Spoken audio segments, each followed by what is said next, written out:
Welcome to Internal Affairs of the Mind, where we don't chase trends, but we chase the truth, where reflection is weaponized and reality's got no place to hide. Some people preach, some people pretend. Me, I investigate. I'm Greg Thompson, a retired cop with over 2 decades experience, but a lifelong investigator, and now, a full-time interrogator of the human condition. This isn't therapy, it's not philosophy class. It's an investigation into everything they told you not to question and everything you told yourself you didn't have time to. Let's crack today's case. Let's chop it up. So, I want to start today with the truth most people never hear or even consider. And definitely a truth that most cops never say out loud, at least not at first. See, law enforcement isn't about serving justice, at least not in the way the public imagines it. Justice is definitely the mission, but most days it's just babysitting chaos, seeing the chaos, correcting the chaos, and then waiting because you already know more chaos is coming. It's simply put, chaos in perpetuity. A revolving door of other people's worst moments, worst decisions, and worst behaviors. Humanity's darkest alley. And we, as the police, we get VIP front row seats to every show. So here's the part no one wants people to think about or people even spend time talking about, including the people that live in it. Only about 3 to 6% of the population consistently generates that chaos. But that small percentage, well, it can consume 100% of an officer's worldview if we're not mindful. And let's be real, how can you blame us? When your diet is constant trauma, crisis, violence and death, manipulation, desperation, your brain can't help but start believing that is what humanity actually looks like. That becomes your lens. That becomes the setup. And then that's where the downslide begins, as that chaos accumulates. President Calvin Coolidge once said, "No one is compelled to choose the profession of a police officer." And he was absolutely right. People love repeating that line as an attack on us. If you don't want the nonsense, don't take the job. And yes, to a point, that's fair. But here's what he didn't say. No one tells you what the profession chooses to do to you. No one warns you how deeply the chaos will envelop your identity and your whole being. No one prepares you for living in a world that always feels like it's on fire. The recruitment poster doesn't mention that while you're out calming everyone else's storms, you're quietly creating your own storm inside. There's no class or no practical exercise for that. No PowerPoint slide. No amount of planning can possibly prepare your nervous system for the daily compression of this type of work. So let's chop it up about the most uncomfortable part, about what actually happens biologically, mentally, and emotionally. Now, I'm not saying I'm an expert, but here's what neuroscience tells us. The amygdala, which is the brain's fear and alert system, it becomes overactive when it's under chronic stress and trauma. Simultaneously, the prefrontal cortex, tasked with controlling judgment, empathy, and clear thinking, starts to lose control. This is what they call sometimes the reptilian brain, our human ancestral survival circuitry. Fight, flight, freeze. Simply put, threat or not. This isn't metaphor or hyperbole, it's biology. And studies show that trauma, repeated exposure to danger, sustained adrenaline, and long-term stress literally alters brain function toward a fight-first default. The brain essentially will adjust to survive. For cops, when you spend your life inside that chaos, you start absorbing it. Your instincts rewrite themselves. Your body moves faster than your thoughts. Clearing corners without thinking, scanning rooms as you enter, always choosing the seat with your back to the wall, triple checking locks and alarms, sizing up every single stranger that walks into a space, or carrying a firearm everywhere because your brain refuses to believe that you're safe without one. Some people call it paranoia. Officers call it being tactically ready. And it is readiness. But underneath, it's trauma disguised as habit. And the real catch, a brain rewired for war doesn't switch back simply because the world gets a little bit quieter. It doesn't just switch back every retirement. It doesn't evaporate when you turn in the badge. Your nervous system never gets the off duty forever memo because reprogramming requires intention. Something has to crack you open. For me, it was a knock on the door in the middle of the night. And everyone knows that no one knocks with good news at that hour. Me, instinct said, straight to the safe, Roscoe in hand. Mind running scenarios and preparing for the worst. Fight, defend, survive. And the part I hated admitting and shook me afterwards, a small piece of me almost welcomed the anticipated confrontation. That's how you know the wiring's off. So I opened the door, assessed my target, scanned the environment. Victim or perpetrator? Something felt off. Car rolled up real slow. Why does he look so nervous and scared? Second car slowly approaching. Wait, this a setup? Engage combat mode. Voice shifted into command presence. Stern, authoritative. My compassion? Lights out. It wasn't a person standing at my door anymore. It was a perceived threat. Multiple perceived threats. To me, to my family. That was the default programming. But once I was able to consciously slow things down, recognize, and actually switch modes, I was able to truly decipher what was going on. Finally see the situation for what it really was. This wasn't a real threat at my door. It was a young man who was absolutely terrified of everything and everyone around him. Scared, lost, broken. Schizophrenia, off his meds, deep in a manic state. The cars pulling up behind him, actually his family, trying to help him, trying to find him. But to him, they were attackers. You could see it in the way he shook, the way his voice quickly changed from sheer fear to instant anger in seconds. He truly believed they meant him harm. And for whatever reason, he chose my house. And suddenly his chaos became my chaos. Except now it wasn't a call on duty. Hell, I'm retired. But it was happening in my driveway, at my front door, with my family inside. And I had options. I suppose I could have closed the door, told them all to sort it out themselves, get the hell off my property, threaten them to leave, even pretend I didn't see what was unfolding.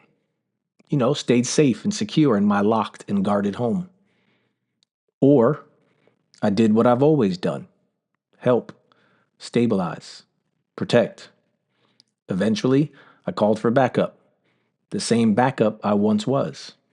But this time, I was on the outside as a retired citizen.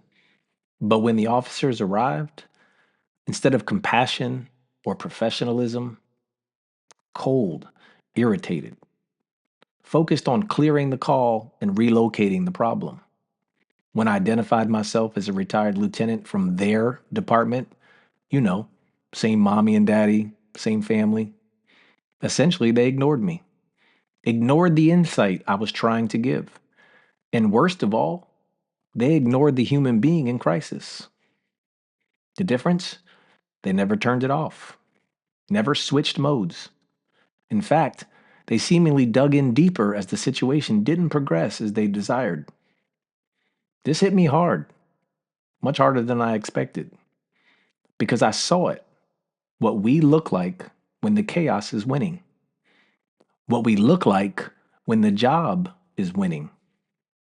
My son, who's a firefighter, who was also there and came to assist me when he heard the ruckus, he looked at me later and said about the officers, they looked angry and irritated. And he was right. Not because they were bad, not because they were corrupt, but because I believe they're drowning, letting the chaos win that day. I've had those days. Hell, I started this incident that very same way. We all have. But in this profession, those days can cost lives or trust. Now, here's what civilians need to understand. And believe me, this is not an excuse. That hardness you see, that coldness, that lack of patience, it's usually not corruption, not ego, not hatred, and not even bias. Rather, it's fatigue, overload, mental erosion. It's what happens when you absorb humanity's darkest moments for so long. It's someone whose emotional bandwidth has literally cracked. See, we're given 3 minutes to fix problems that took 30 years to build. We're walking into situations therapists train a decade learning how to manage. And we got a month of academy training and an annual refresher course if we're lucky.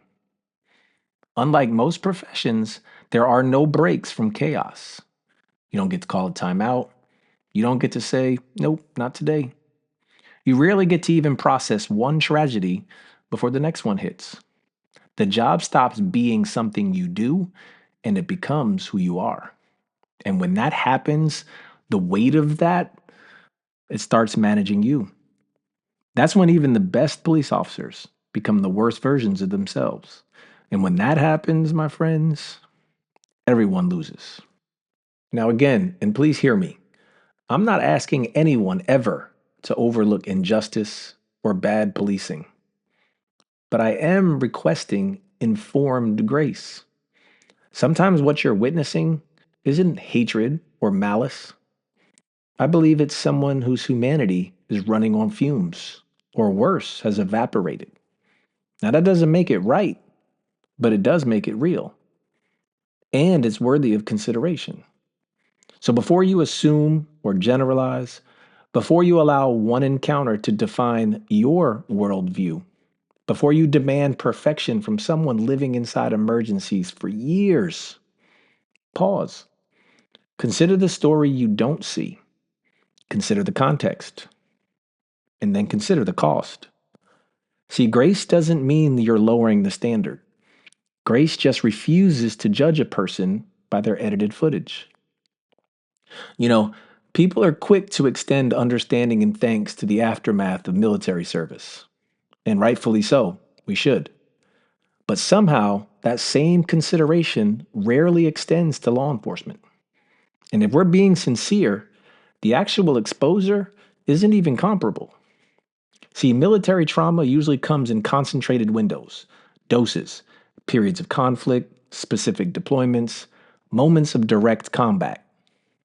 Law enforcement, that's daily, multiple times a day, for 20 or 30 years straight. We have built entire systems to help veterans re enter the world, hospitals, programs, transition plans. But for law enforcement, there's nothing. No aftercare, no reintegration, no roadmap or assistance for how to live among the very world you spent decades protecting from its own chaos. And that's the part nobody wants to say out loud. The expectation that they're supposed to just figure it out on their own. To absorb a lifetime of humanity's worst with no intermission, and people still act surprised or lack understanding when the bill comes due. It was Plato who said it best. Be kind, for everyone you meet is fighting a hard battle. Now, for those of us who wear or wore the badge, or may wear it one day, this job makes us versus them feel very natural. I lived it. Hell, I believed it to some extent. Shared danger builds brotherhood, tribal mentality. Shared trauma builds closeness and bonds you to those standing beside you. It feels like family. And in some ways, it kind of is. But it's also a trap. When the people who stand shoulder to shoulder with you, who look like you, live like you, risk their lives with you, are the same ones being judged, attacked, or even killed by people from the outside, you start believing everyone outside the uniform is the threat. And then trauma bonding becomes pride. See, then that pride turns into a shield, and that shield eventually becomes a wall. Then that wall becomes our new worldview. And that worldview, if left unchecked or unrecognized, separates us from the very people that we swore to protect. Now, there's nothing wrong with that bond. The family you build on this job is real and is earned. But the paradoxical danger is when that bond becomes the only world you trust and everyone else turns into the others. See, there's a quote by G.K. Chesterton that sums this up flawlessly. A soldier surrounded by enemies must sometimes simply be a citizen surrounded by misunderstandings. And so then the career ends, and the twist no one prepared you for. You don't just retire, you return to a world you haven't belonged to in years. A world without calls, without adrenaline, with much less chaos. Sounds peaceful, right? But it's not guaranteed. Because when the volume drops, you're now left with the wreckage that chaos carved into your identity. Suddenly, you're just a human, a neighbor, a spouse, a parent. And that transition, that's harder than anything the academy could have ever prepared you for. We weren't given mandated therapy or trained to develop some coping skills. No, we were given a shadow box, a sheet cake, and some handshakes. And the brutal irony, we always had more in common with the people we served than the job convinced us to believe. But our connection to humanity was forever filtered through crisis and mistrust. Now we have to learn to live normal, relearn patience, relearn softness, relearn trust, relearn how to see people, not as potential threats. Live, not survive. And then the hardest assignment becomes, who am I without the chaos that shaped me? What is my purpose? Because see, chaos will always exist. People will always hurt each other. Crime will always need intervention. But purpose changes everything. We can survive the profession or we can grow within it. We can let that darkness harden us or we can let it refine us. And of course, we can always fall into the us versus them idea set, or we can build bridges, be shaped by the chaos or master how we carry it. Because at the end of the day, some people are here not to evolve. They're here to remind us what it looks like if we don't. You know, us, them, civilians, criminals, and yes, officers too. Our evolution is our responsibility. Our humanity is our responsibility. And our mindset is our responsibility. Chaos doesn't get the final say, and we do. And now comes the pivot. You spent a career showing up in the people's worst moments, but that service mindset doesn't have to disappear. It just needs a new assignment. Start showing up in people's victories, not just their crisis. Expose yourself to more joy, more wins, more light. The more you feed your mind something other than chaos, the quieter that hardwired expectation of catastrophe becomes. Listen, I already told you this isn't about excuses or criticism. What I hope it to be, what I want it to be, is a wake-up call, a nudge for past, present, and future cops, for civilians, for anyone shaped by their storms. It was Nietzsche who reminded us, beware that when fighting monsters, you yourself do not become a monster. Chaos is loud, but purpose can be louder. Trauma is heavy, but awareness is much stronger. Division, simple, easy. But connection, real connection, is necessary. Your past doesn't have to dictate your humanity. Your profession shouldn't define your identity. And your trauma should not be allowed to govern your future. You choose who you become on the other side of chaos. Because if we're not careful, we become the very people in need of our chaos being babysat. This has been Internal Affairs of the Mind, where we break in, strip it down, and get real. So hopefully together, we can build ourselves back up armed with wisdom. Peace and blessings to everyone. Be kind. Be a good human. Thanks for listening. I'm Greg Thompson, and we'll chop it up next time.